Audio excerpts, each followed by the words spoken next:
Si se han perdido algunas de las conversaciones, quiero que vean que aquí es donde iniciamos hace algunos domingos atrás. Y hablando del Espíritu Santo, que básicamente el mensaje es la persona y la obra del Espíritu Santo, tiene que ver precisamente con dos funciones principales. La primera es obrar en aquellos que necesitan o necesitamos ser salvos.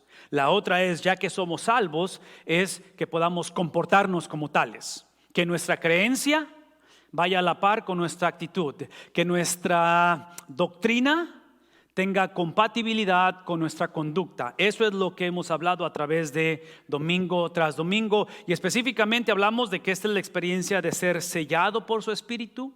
Es lo que llamamos el bautismo del Espíritu, donde sucede una sola vez. La persona es salva una sola vez, donde nada nos puede separar del amor de Dios. Pero ahora es obvio que esto nos lleva a pensar en su llenura. Este es su sello, esto es su llenura. La implicación, esta es una sola vez, esta tiene una experiencia de múltiples situaciones. El pasaje que lo he relacionado es Apocalipsis 3:20. Yo estoy a la puerta y llamo. Si alguien abre la puerta, me da entrada.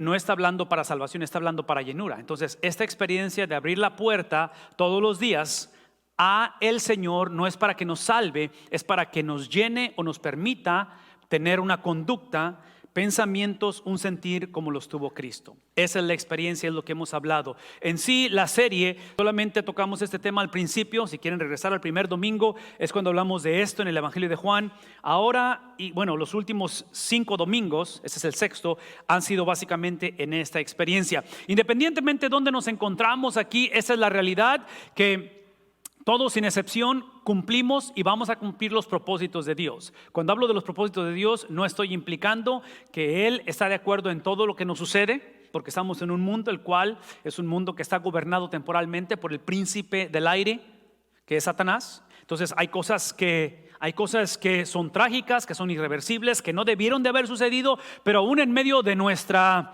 disfuncionalidad, de nuestra rebeldía, tal vez el hecho de que a alguien nos causó el dolor, cualquiera que sea la situación, Dios es soberano y Él puede usar esas cosas, escuchen esto, para gloria de su nombre, para que su fama sea expandida. Esto tiene que ver más que nada en la medida en que cedemos a Dios, porque es una combinación de lo que viene siendo la manera en que Dios se mueve. Llamamos esto la providencia de Dios. Hablamos de la manera en que Dios actúa y la cuestión del hombre tomando decisiones. ¿Qué estoy diciendo? Estoy diciendo que simplemente en la historia tenemos dos maneras de ilustrar cómo se cumplen los propósitos de Dios, que es a través de Judas o a través de Juan. Son ejemplos simplemente. Judas cumplió los propósitos de Dios de una manera triste porque termina su historia muy mal. Juan la termina de una manera positiva, de una manera en la cual 2000 años después estamos leyendo lo que Juan escribió. Estamos hablando de su misma vida.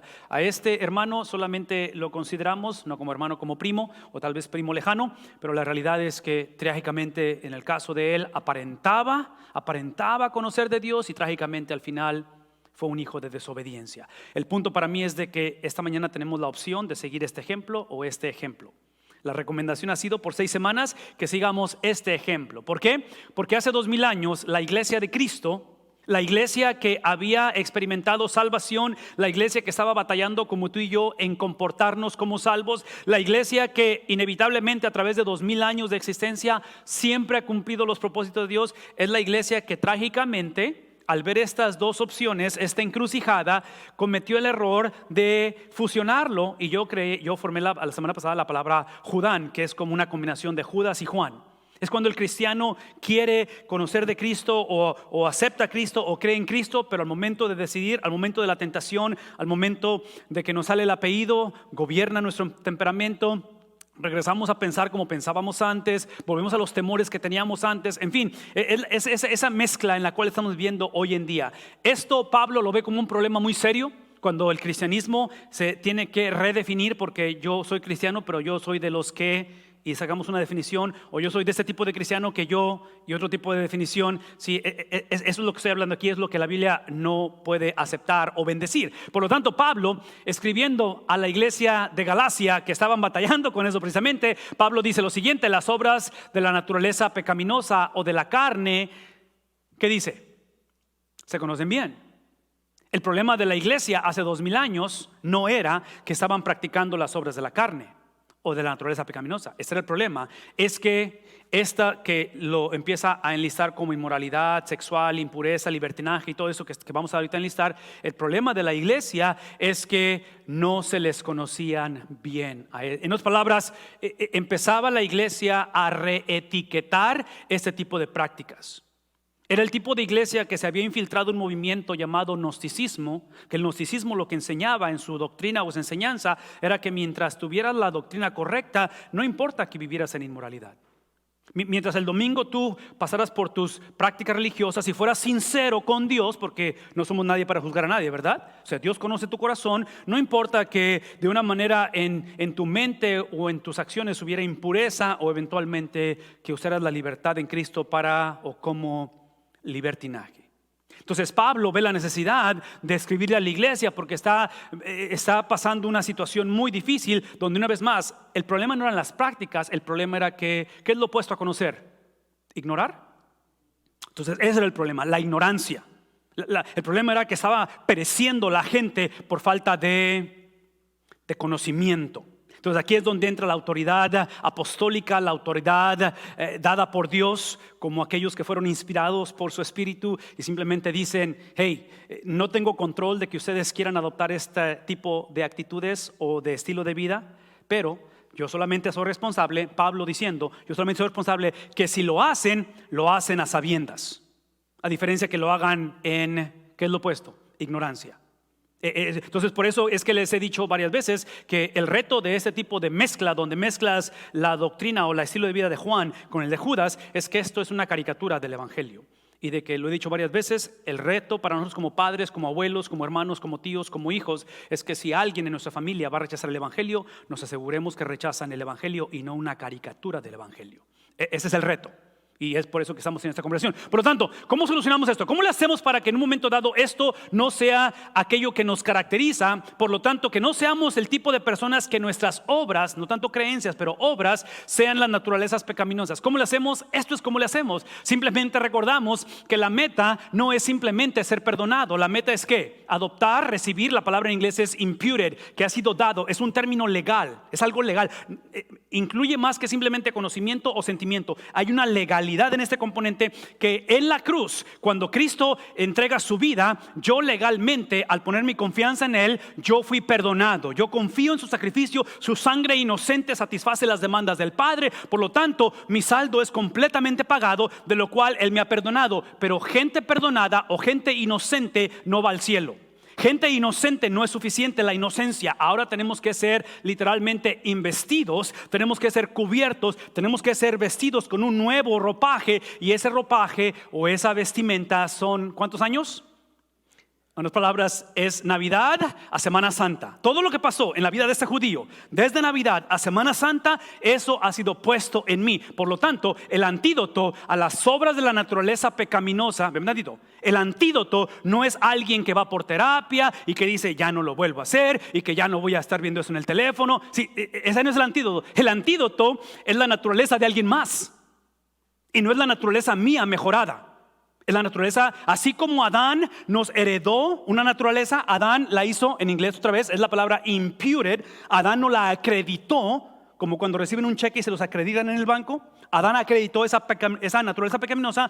Ahora alguien tiene que acreditarme otra naturaleza, y esos son los 33 años de Cristo. Por lo tanto, aquellos que hemos sido acreditados esa naturaleza, antes de que cambien nuestras prácticas, tiene que cambiar nuestra definición. Tenemos que llamarle por lo que es.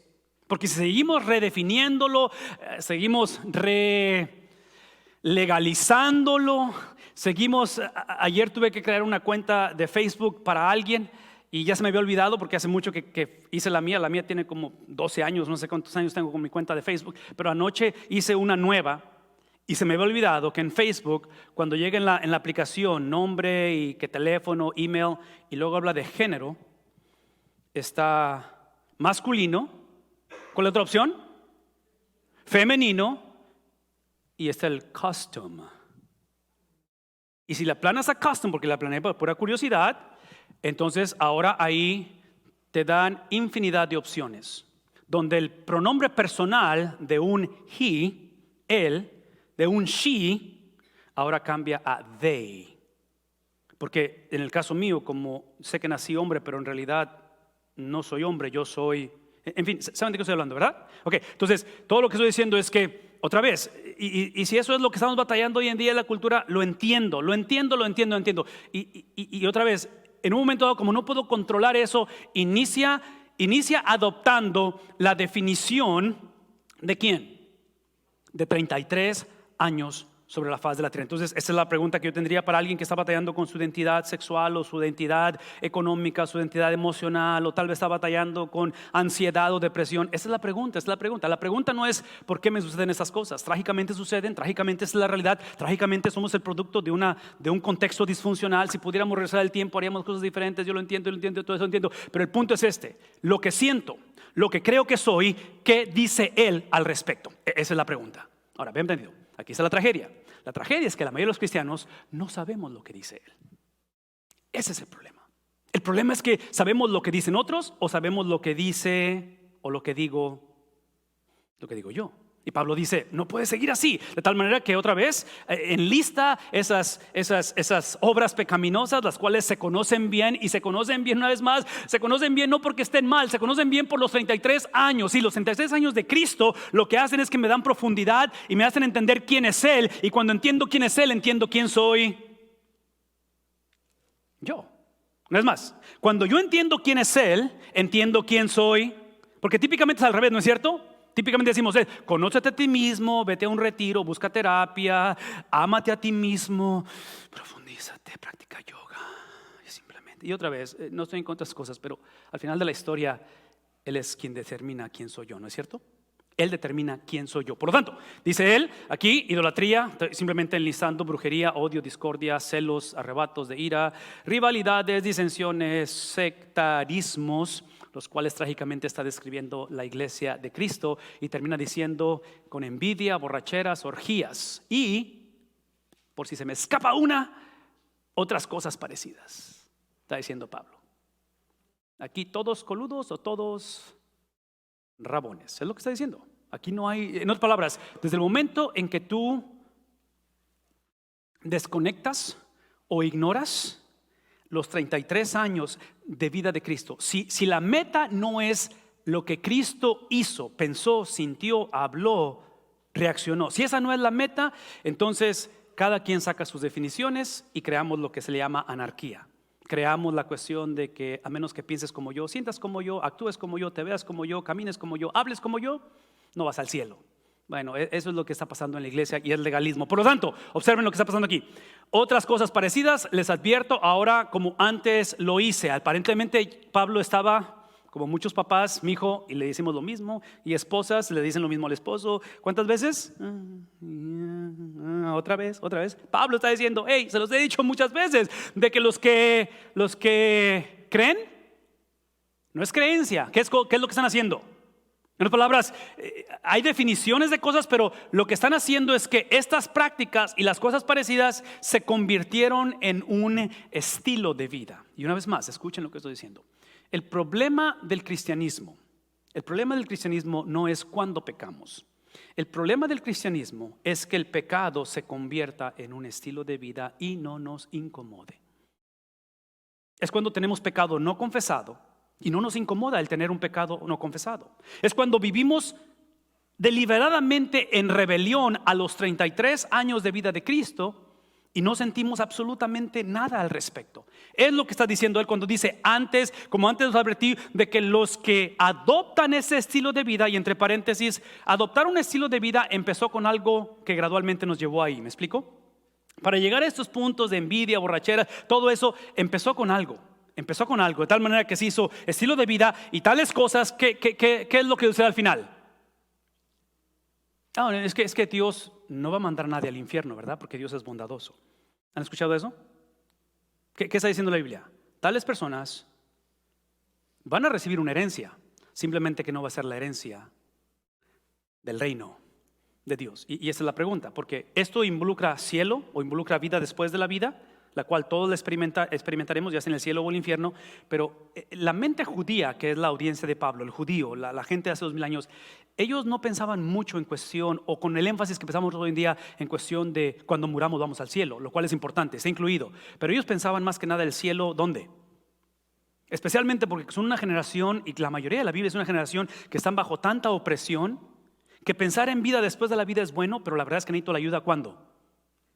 En ese momento. Entonces pensaban en la restitución, en la restauración del reino de Dios ¿cuándo? Ahorita, en este momento. Por lo tanto, es aquí donde tenemos que pensar en eso, en la cuestión de que no heredarán el reino de Dios. El reino de Dios simplemente es el lugar o es la experiencia donde Él es. Si es un reino, tiene que haber un ¿qué? Un rey. Entonces, donde Él gobierna, escuchen esto, donde Él gobierna, es el reino de Dios, es donde Él es la autoridad suprema, por lo tanto, Él define las cosas parecidas. No el gobierno, no los padres, no mis sentimientos, no lo que dijo él, lo que dijo ella, es literalmente. Entonces, por lo tanto, y aunque esto implica infierno, pero yo creo que parte de vivir el infierno en la tierra, no solamente cuando muramos, es cuando en lugar de heredar el reino de Dios, heredo mi propio reino. Cuando sigo perpetuando mi reino. Porque se los dije en un principio, todos sin excepción hemos heredado el reino de Adán. Se nos ha dado esta actitud pecaminosa, ese sentir pecaminosa. No pecamos no tanto porque querramos pecar, pero pecamos porque tenemos que pecar. Tenemos una legalidad al pecado, un compromiso legal. Somos esclavos al pecado. Romanos 6, Romanos 7, Pablo explica esto en detalle. Por lo tanto, lo que está hablando aquí es que simplemente la iglesia en los Gálatas está confundida, están en pleito, hay una situación caótica. Y Pablo dice, la razón que viven en ese caos no es solo porque el reino de Dios está ausente en la mente de ustedes. Los 33 años de Cristo están ausentes. El problema es que el reino de ustedes está reinando, está gobernando. Por lo tanto, ¿qué es lo que sucede cuando primero yo, después yo y el último yo? Es obvio que se va a predecir ¿qué cosa? Esos encontronazos que terminan trágicos en la vida. Esas situaciones en las cuales dices, me causo dolor a mí mismo. Y aquí es donde Pablo va a presentar el antídoto. El antídoto inicia, versículo 22, con un en cambio.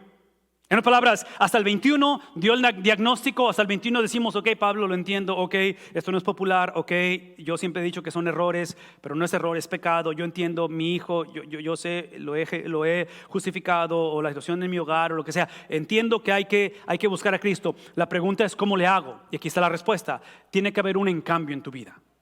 Tiene que haber un en cambio en tu vida. En otras palabras, para que tú esta mañana puedas tener la certeza de que tus prácticas cambian, porque has heredado y vas a heredar el reino de Dios. El preámbulo es ¿qué cosa? El preámbulo es que en cuestión del pecado, el en cambio, la transformación, en inglés sería la palabra but, B-U-T, but. O sea, como una transición de que, ok, ya te dije esto, ya te dije todo esto. Es como el doctor que te da un diagnóstico. Aquí está la situación, aquí está la condición en tu sangre, en tu músculo, en lo que sea. Pero aquí está la solución. El en cambio es que la persona que experimenta los 33 años de Cristo y los adopta en su vida, en lugar de ser dominado por el pecado, ahora va a aprender a navegar el pecado. Esa es la diferencia. Entonces, el pecado está presente. La pregunta es simplemente si voy a ser dominado por él o voy a aprender a navegarlo a través de Cristo. Y es por eso que cuando hablamos de en cambio, este en cambio simboliza 33 años que ha sido dado a mí, lo cual el navegar, y estaba buscando palabras que simplemente rimaran, batallé para encontrarlas, pero estoy tratando de describir de que el dominar, el ser dominado por el pecado es una vida que no conoce de Cristo. Es una vida que simplemente otra vez se entrega a sus pasiones naturales, a sus pasiones carnales, y que eventualmente en un momento dado se justifica a sí mismo. Y una vez más, escuchen eso, la obra del Espíritu Santo está ausente de tal manera que la persona que practica todo lo que Pablo ha dicho no le incomoda. Entonces, al sentarte tú en este lugar y escuchar lo que estoy diciendo, si el pecado que estamos cometiendo tú y yo diariamente, porque el pecado es inevitable, todos pecamos, si no nos incomoda, tenemos un problema más serio que pecar. ¿Sí? Entonces, el cristiano sigue pecando, pero ahora pecamos con un redarguir del Espíritu, con una situación en la cual tengo que basarlo en ese encambio. Y el encambio lo que produce no son actos. Sí, al principio dijimos los actos de la carne, los actos de lo que es la rebelión, y empieza a enlistar Pablo. Ahora, ¿qué es lo que produce? En otras palabras, el encambio lo que hace es que literalmente, si usan la analogía de un árbol o de una planta, es que arranca la planta en lugar de, ¿qué se dice? Podar, el trim, el podar. En lugar de podar, el encambio es tomar la planta y sacarla de raíz, y sale. Y es literalmente volver a preparar la tierra y poner una nueva semilla.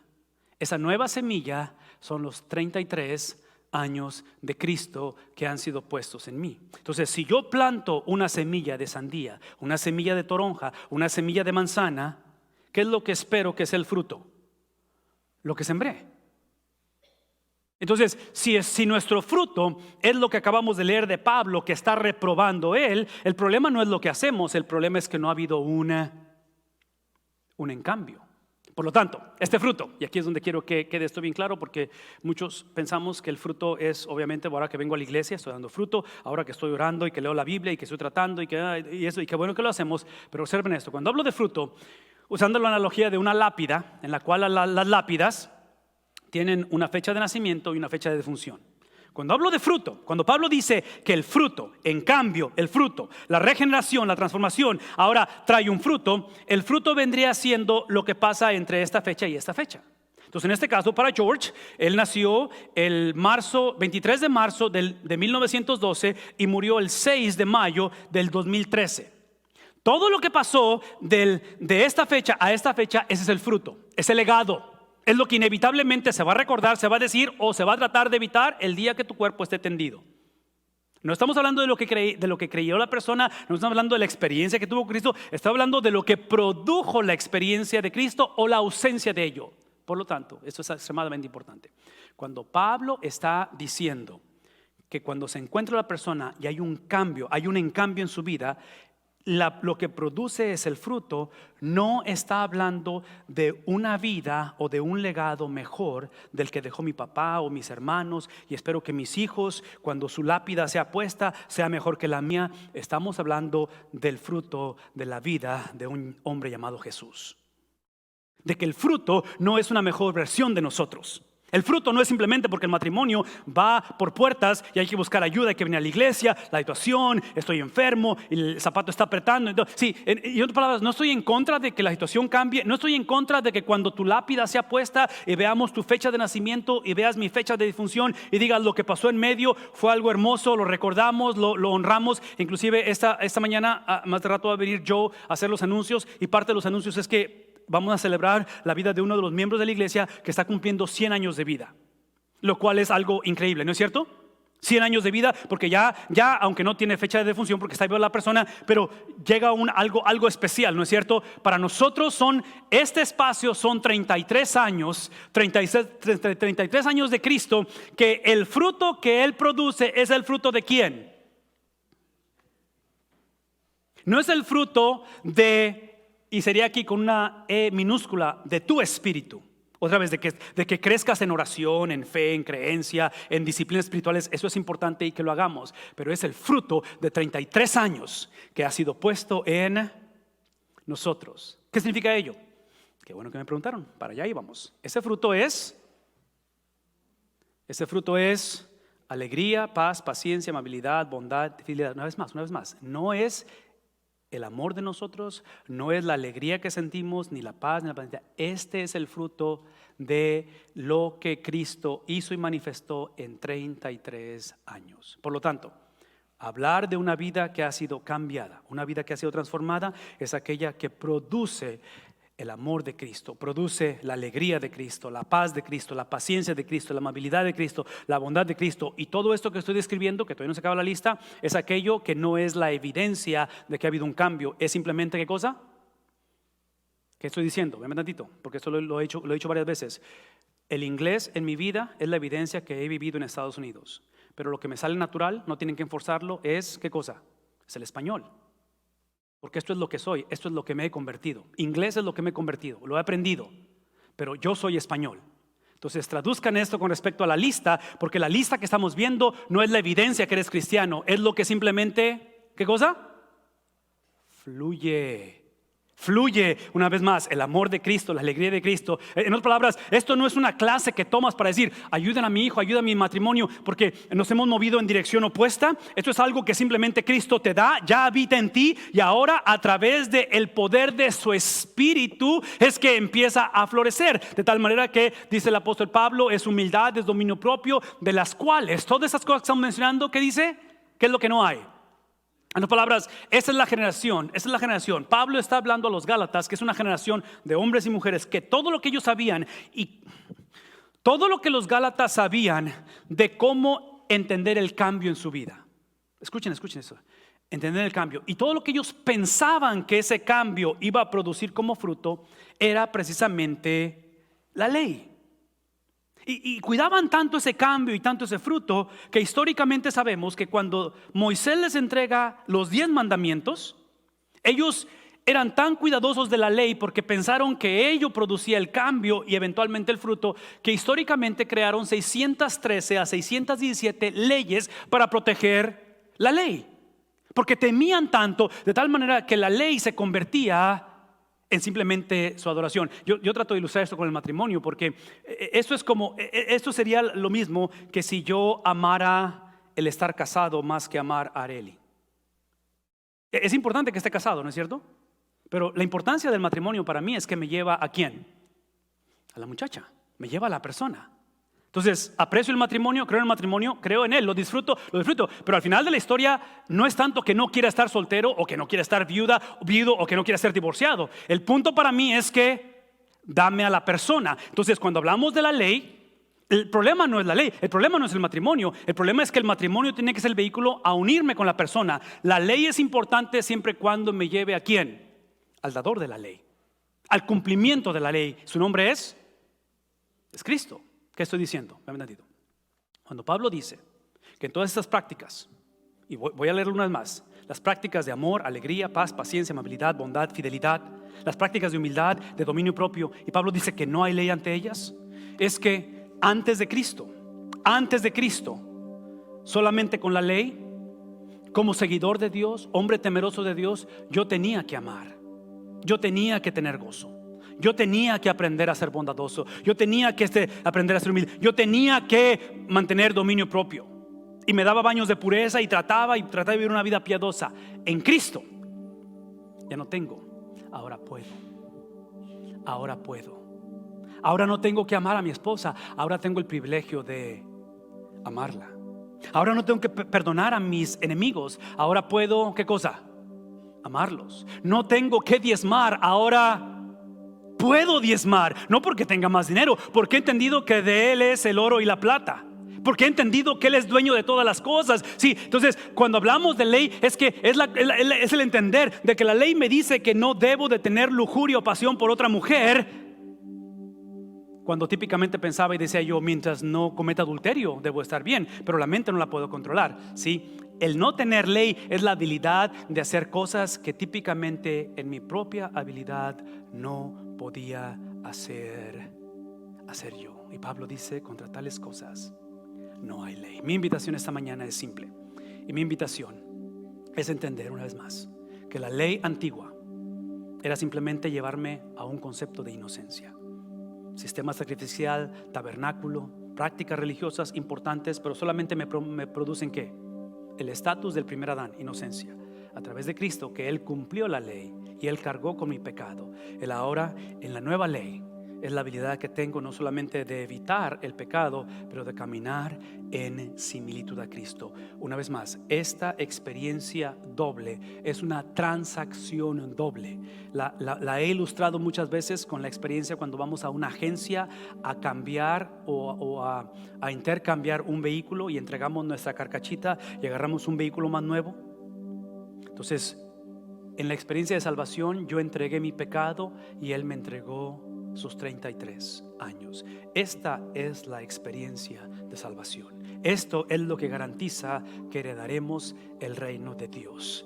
La invitación esta mañana es que podamos confesar con certeza de que los que hemos hecho esta doble transacción legal, es legal, doble transacción legal de inocencia y de similitud a Cristo, somos aquellos que hemos hecho. No hemos mejorado la situación. No es que simplemente otra vez he entendido que no debo de ser así o sentir así o tener estas prácticas. He literalmente tomado la actitud agresiva, violenta, intencional, donde no voy a pedir disculpas, y he crucificado la naturaleza pecaminosa.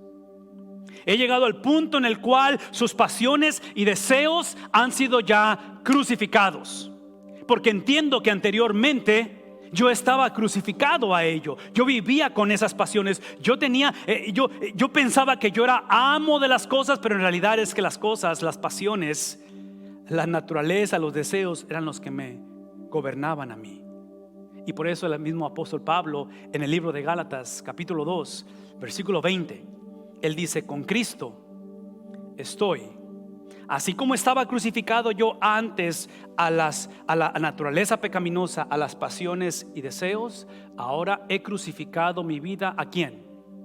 A los 33 años. De tal manera que lo que yo sentía antes, lo que yo pensaba antes, lo que naturalmente salía de mí, ahora son 33 años que Él me permite vivir, caminar y abrazar el resto de mi vida.